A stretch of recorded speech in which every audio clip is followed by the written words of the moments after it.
जिला red cross society एवं जिला स्वास्थ्य विभाग द्वारा रेड क्रॉस भवन बेतिया में प्रत्येक शनिवार को 10:30 से 2:30 बजे दिन तक संचालित फ्री ओपीडी का लाभ जरूरतमंद लोगों को मिल रहा है।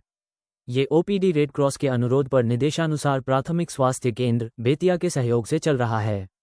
शनिवार के ओपीडी में रेड क्रॉस चेयरमैन डॉक्टर सुशील प्रसाद चौधरी, पीएचसी के चिकित्सा पदाधिकारी डॉक्टर सोचिद कुमार, डॉक्टर कृष्णा कुमार ने आए हुए मरीजों को परामर्श दिया एवं निःशुल्क दवाइयां भी दी गई।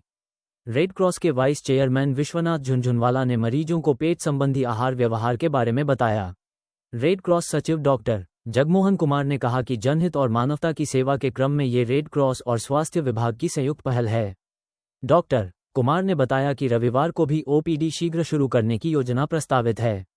विदित हो कि पूर्व से ही रेड क्रॉस भवन में स्वास्थ्य विभाग द्वारा बच्चे बच्चियों, किशोर किशोरियों के लिए जिला मातृ एवं शिशु स्वास्थ्य केंद्र टीकाकरण केंद्र संचालित है, जिसका लाभ लोग ले रहे हैं। प्रबंध समिति सदस्य डॉक्टर शमसुल हक, सैयद शकील अहमद, अनुज कुमार ने आमजन से यह अपील की कि लोग इस सेवा का अधिक से अधिक लाभ लें। मौके पर आजीवन सदस्य बिहारी लाल प्रसाद, अंजनी कुमार सिन्हा, पिंकी देवी, अर्चना कुशवाहा, इमरान कुरैशी, अवधेश कुमार, सुरेश शाह, जितेंद्र शर्मा, स्वयंसेवक राम कुमार, रोहित राज, बबलू कुमार, नूतन निशांत, एएनएम पूजा कुमारी, नीलू कुमारी, ज्ञानती देवी, परिचारी कृष्णा प्रसाद, रामरतन प्रसाद, अजय राउत आदि उपस्थित थे। ये बालक बालिकाओं के लिए निःशुल्क अवेलेबल है, सरकार की ये सेवा है।